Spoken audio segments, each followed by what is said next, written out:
बोलो साईनाथ महाराज की जय। प्रिय भक्तों, अब हम साईं नाथ महाराज की कुछ लीलाओं का वर्णन करते हैं। साधु संत योग विद्या में पारंगत होते हैं।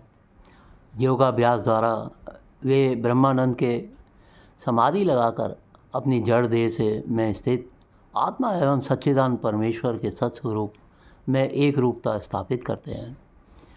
योग विद्या के भी भिन्न भिन्न प्रकार एवं मार्ग हैं। प्राचीन काल से ही हमारे देश में अनेक अधिकारी विद्वानों ने योग विद्या का सूक्ष्म अभ्यास कर उसके गूढ़ प्रयोजनों को सच्चे जिज्ञासु के सम्मुख रखा है और उत्तम तथा योग्य शिष्यों का मार्गदर्शन भी किया है। परंतु योगाभ्यास का प्रत्यक्ष फल एवं उससे उत्पन्न होने वाले अनेक लाभ सुगमता से मनुष्य के नित्य में देखने में नहीं आ सकते हैं। श्री साईं बाबा न केवल योगाभ्यास के आदी थे, परंतु वे इस विद्या में निशांत सिद्ध पुरुष थे। शिरडी गांव से थोड़ी दूर एक वट वृक्ष के नीचे कुआं है।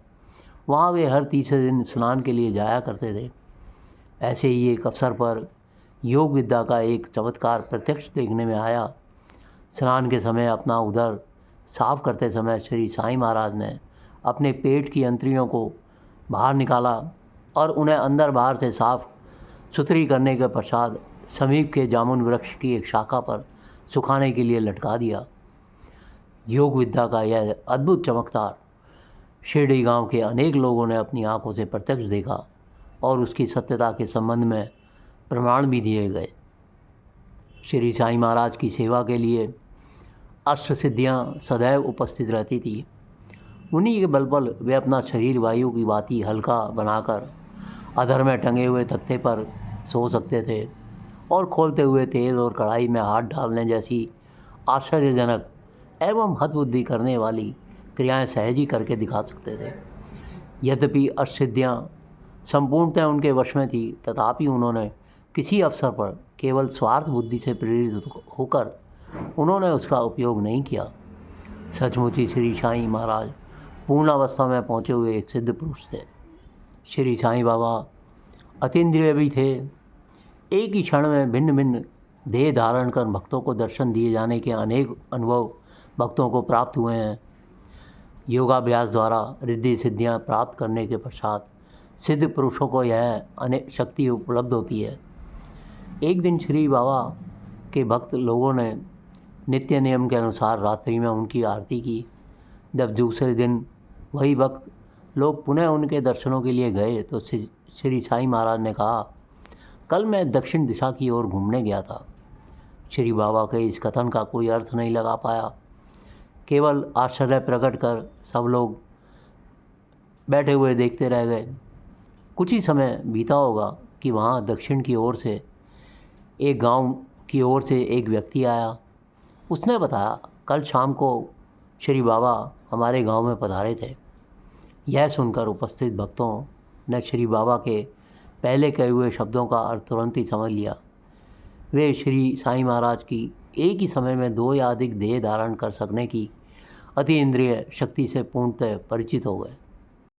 श्री साईं बाबा भी जागृत तथा स्वप्नावस्था में भिन्न भिन्न देह धारण कर भक्तों को दर्शन देते थे।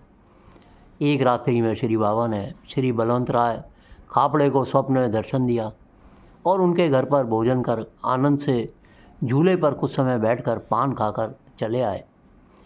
इस घटना के पश्चात किसी से भी इस बात का उल्लेख किए बिना वे घर के लोगों के आग्रहवश श्री बाबा के दर्शनों के लिए उपस्थित हुए।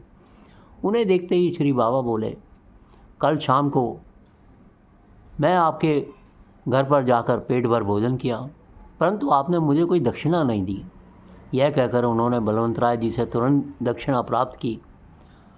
परम भक्त श्री खापड़े जी का यह अनुभव भी श्री साईं महाराज में शक्ति का होना सिद्ध करता है।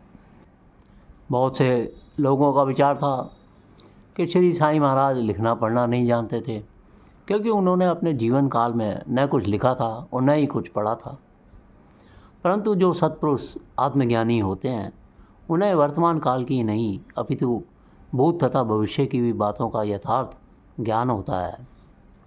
श्री साईं महाराज यद्यपि सर्वज्ञ थे, तथापि व्यवहारिक दृष्टिकोण से उन्होंने न कुछ लिखा था और न ही पढ़ा था, परंतु वे उचित अवसर पर सदैव उचित कार्य करके ही दिखाया करते थे। अपनी पुत्री की अकाल मृत्यु से श्री दीक्षित जी बहुत दुखी रहते थे। किसी बात में भी उनका मन नहीं लगता था।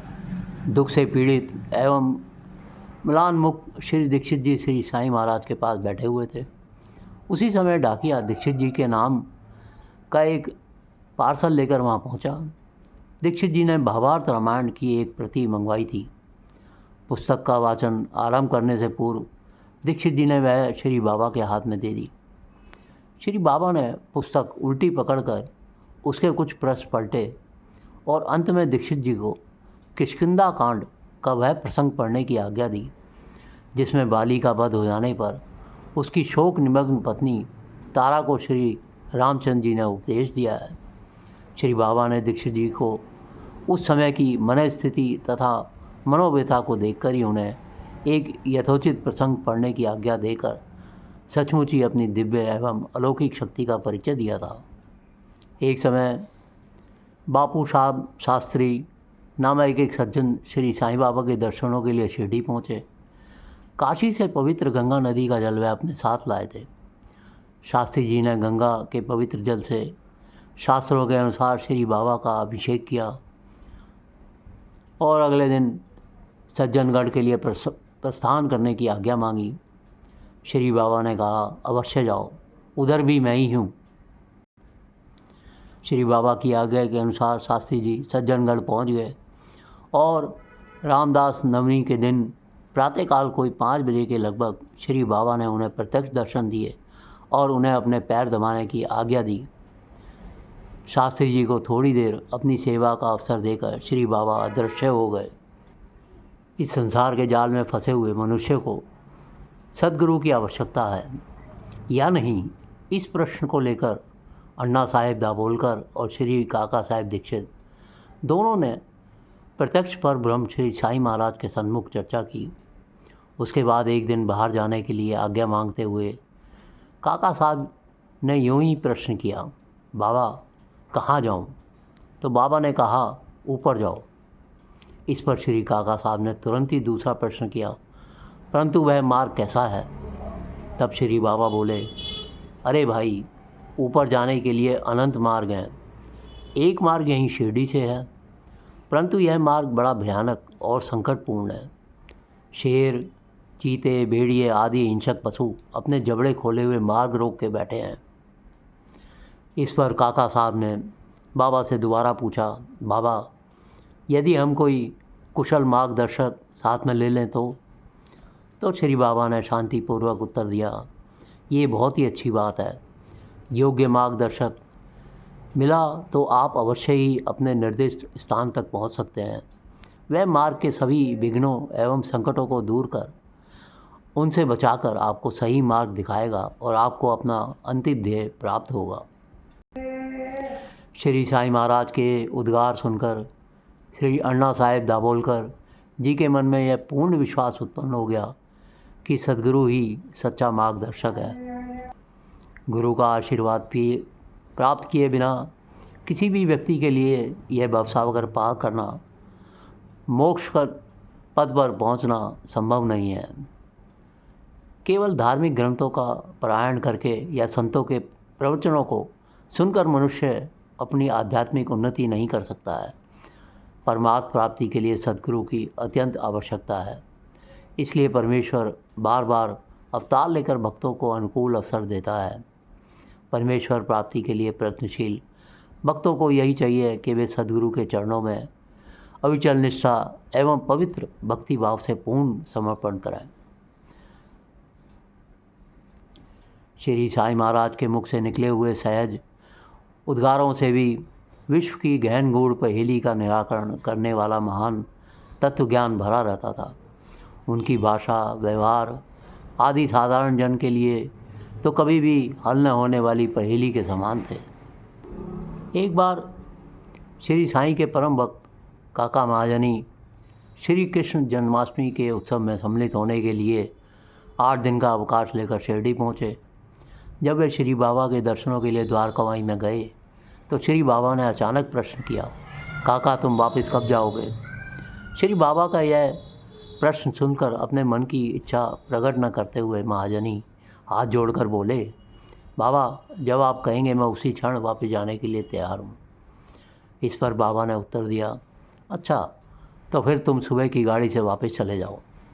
श्री बाबा की आज्ञा का उल्लंघन करने का साहस तो किसी में नहीं था।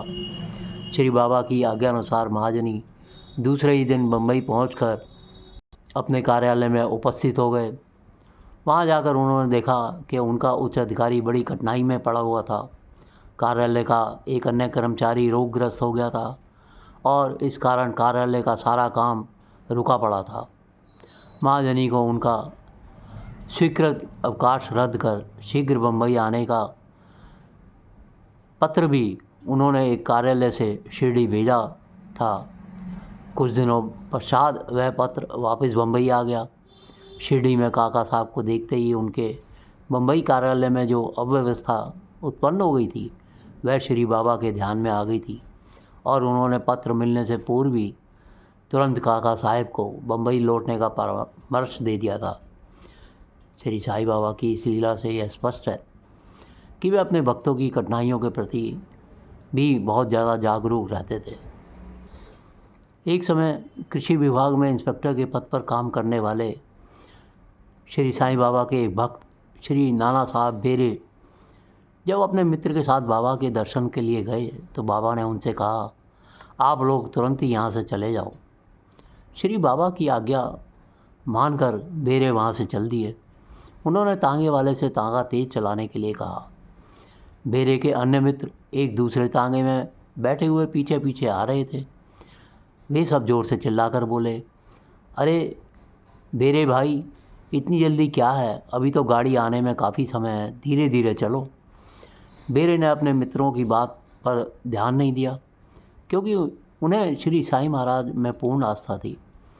अपने पिछले अनुभवों के आधार पर श्री बाबा के मुख से निकले हुए शब्दों का अर्थ भली बात ही समझते थे और इस समय भी उन्हें श्री बाबा के कथन का रहस्य ज्ञात हो गया था। बेरे का तांगा तो शीघ्रता से रास्ता पार कर अपने स्थान पर पहुंच गया, परंतु बेरे के मित्रों का तांगा जो धीरे धीरे पीछे आ रहा था, जंगल में उसे चोरों ने घेर लिया। चोरों ने उनका सारा सामान लूट लिया और बेरे के सभी मित्रों को जिन्होंने उनकी हंसी उड़ाई थी बुरी तरह से मारा पीटा भी। जब बेरे को इस घटना का पता चला तो उन्होंने श्री बाबा की लीला का रहस्य जान लिया और सबसे कहा कि श्री साईं महाराज ने ही आज उनकी रक्षा की है। श्री बाबा की इस लीला से यह स्पष्ट हो जाता है वे कितने दयालु थे और अपने भक्तों का कितना ध्यान रखा करते थे। प्रिय भक्तों, बाबा की अनेक लीलाएं हैं जिनका वर्णन हम आने वाले वीडियो में करते रहेंगे। नित्य प्रति बाबा का नाम लेते रहें। अगर हमारे चैनल में रुचि आ रही है तो सब्सक्राइब करें, लाइक और शेयर करें और बाबा को ना भूलें। ओम साईनाथाय नमः। ओम साईनाथाय नमः।